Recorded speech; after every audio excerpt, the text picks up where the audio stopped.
Ayo, it's good, y'all, it's Stinger, and I am not being held against my will. Anyway, today we're going to be going over how to make some insane Nardo Wick type beats using only one-shots. And the one-shots that we're going to be using are coming from my new Paradigm construction kit. More on that later, but the beat that we're going to be going over sounds a little something like this.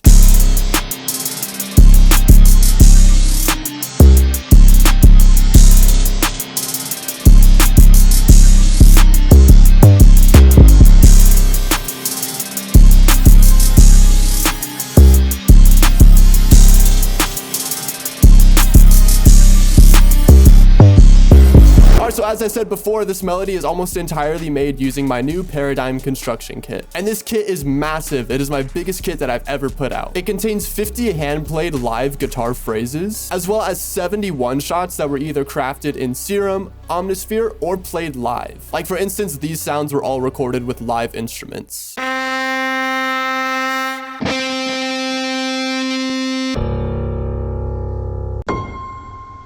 It also includes 10 percussion loops as well as 10 soundscapes. If you want to check it out, you can go to the description and either download the demo or get the full kit. So promo aside, let's break down this beat. Alright, so the first thing that I threw down is a pad, and I have it playing a very basic arpeggiated pattern. Basically, in non-music theory terms, get the minor harmonic scale, use notes that are close together, and use octaves. So this is what the pad melody sounds like.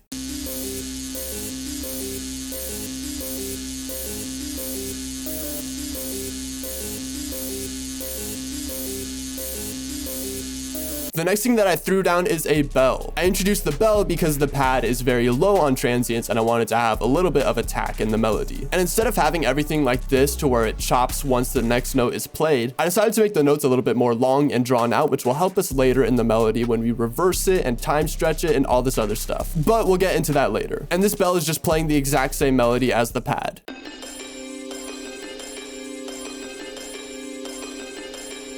The next thing that I threw down is this really low piano note that I recorded on an upright piano. I do this just to fill in the low mids of the melody and give it a little bit more depth.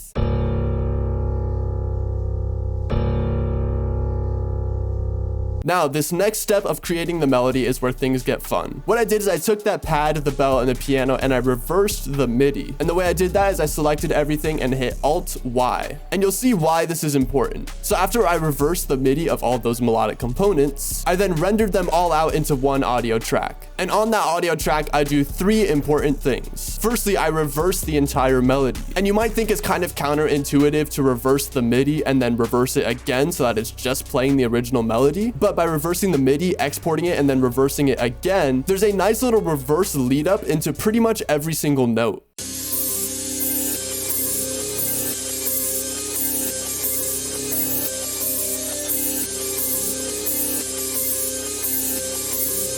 As you can tell, that sounds much different than our original melody. The next thing that I did was I doubled the speed of the melody. And I did this by stretching it from 8 bars to 4. And the final thing that I did to alter this melody is I threw down half speed. This is yet another thing where it seems kind of counterintuitive. I double the speed and then half the speed. So wouldn't that just cancel out? But yet again, it creates a much different sound than what we originally had. So with all of those alterations, this is what the melody sounds like.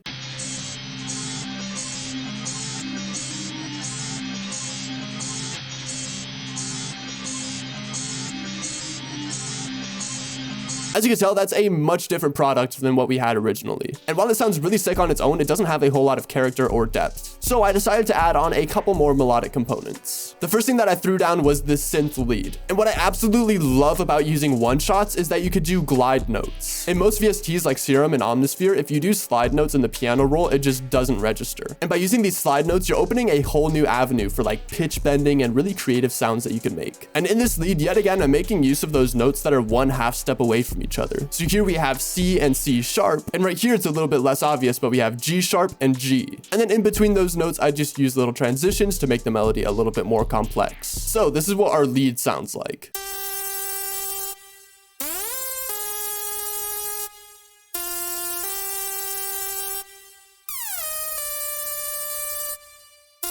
The next thing that I threw down was this live bass, and I'm kind of cheating by calling it a bass. I recorded a guitar and pitched it down by an octave, but I really love the character of this bass. And all I'm doing is I'm playing the root notes, as well as these octave notes and fifths. And this is what that sounds like.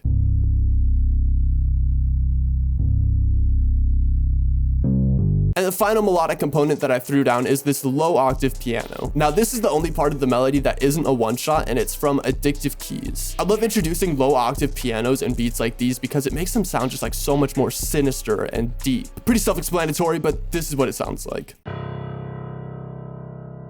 So with everything all together, this is what our melody sounds like.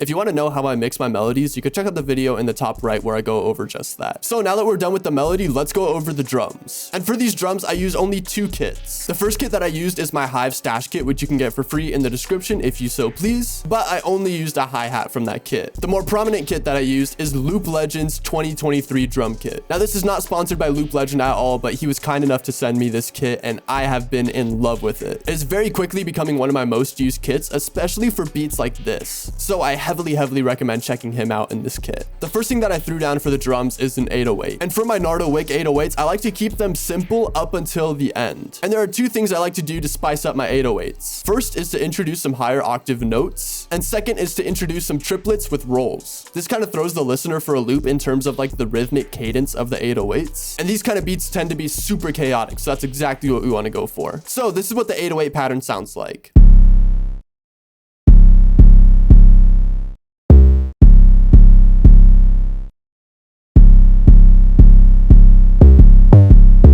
The next thing that I threw down is just the standard snare pattern, just hitting on the 2 and the 4. And after that, I threw down a hi-hat pattern from my Quasar MIDI kit. I'm not going to touch upon the kit because this is slowly just becoming promo for like every single kit ever. And this is one of my favorite hi-hat patterns that I've ever made, and I've been reusing it a bunch in some of my recent beats. So this is what it sounds like.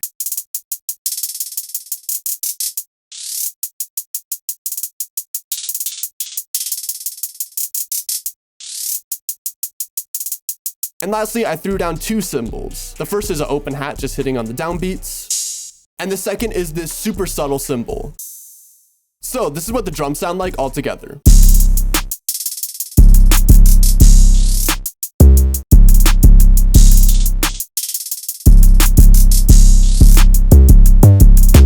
Now, as is common with my beats, I like how that sounds, but I wanted to add more. And instead of just adding more to this pattern, I created a different breakdown section. And in this breakdown, 4 things are different. The first is this super sick guitar phrase that I threw down.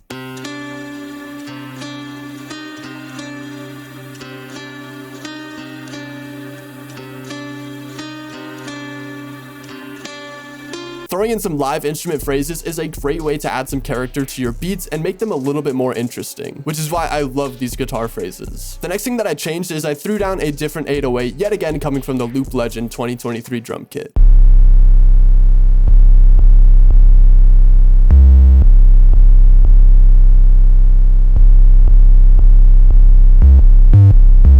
After that, I threw down this kick to match.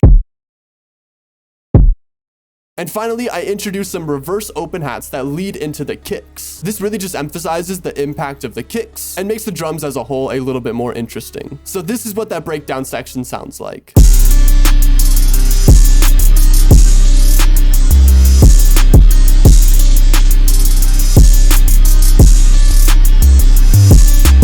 So that's gonna pretty much cover how to make some insane Nardo Wick type beats using one-shots. Hopefully you enjoyed this tutorial and learned something new. Feel free to check out the Paradigm construction kit down in the description below if you so please. And finally, consider checking out my Patreon where I post the FLPs to all of my beats in all of my videos. So if you wanted to study the arrangement, the mixing, the melody, all of that kind of stuff, it's right at your fingertips. And finally, consider subscribing as I post 1 tutorial a week and 2 sound kits a month. Other than that, that's gonna be it. Peace.